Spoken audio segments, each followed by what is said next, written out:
Hello fellow beardsmen, my name's Drew, and today I'm going to give you 7 tips on how to use your boar bristle brush more effectively.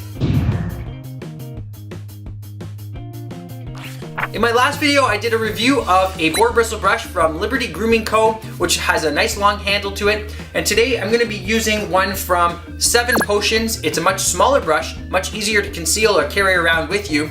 It's made of pear wood on the base, and it also has 100% boar bristles on the top. The bristle length is a medium to long length in my opinion, which gives it a little bit of play, but it's still quite firm, so you're still going to get that nice tousled look that you're looking for when using it. And believe it or not, I'm going to be finishing off my hair today after using the boar bristle brush with a little beard balm on the top of my head from a company called Artist Man, and I'll tell you a little bit more about why I'm using this at the end, but let's get started into the video. Alright, so you just purchased your very first boar bristle brush for your beard or your hair, so you're going to want to start with very dry hair. You don't want to have your hair wet first to begin with because it can lead to breakage. And it doesn't distribute something that our body secretes called sebum very well.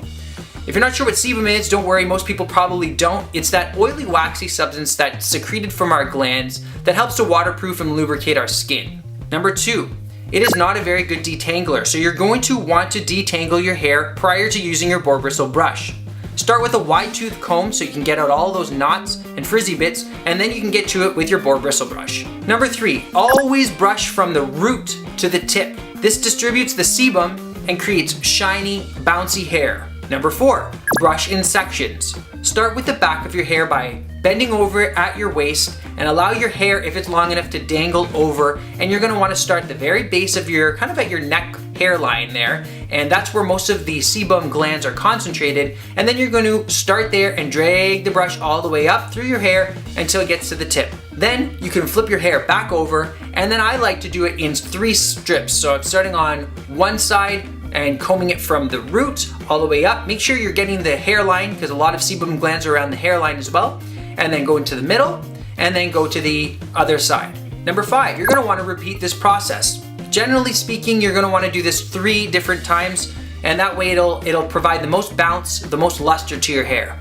Number 6, don't use strong or thick products in your hair because it's going to clog up your bristles. If you're using a very thick clay to kind of control your hair, and then you go ahead and you use your boar bristle brush, all that clay is going to cling to all of those little bristles, and it's going to get gunky, it's going to get kind of gross. So you're going to want to use it after you've showered and you've dried your hair thoroughly. Then you're going to want to use it, really fluff it up, then apply your product afterwards.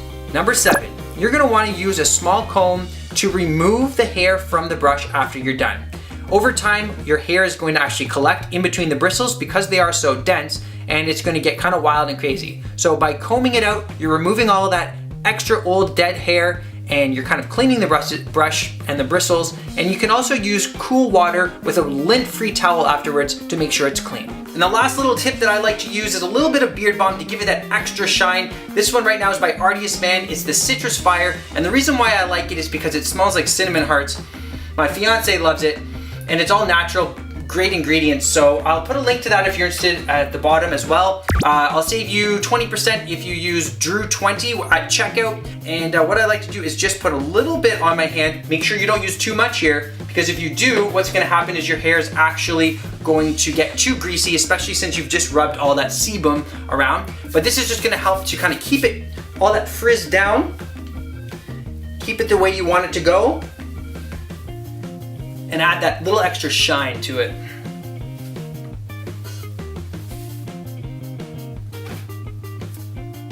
I'm gonna leave my hair like that today, you guys. Thanks for watching as always. Please give me a thumbs up if you enjoyed this, and subscribe to my channel so you can stay tuned for all my beard tips, and I'll see you in my next video.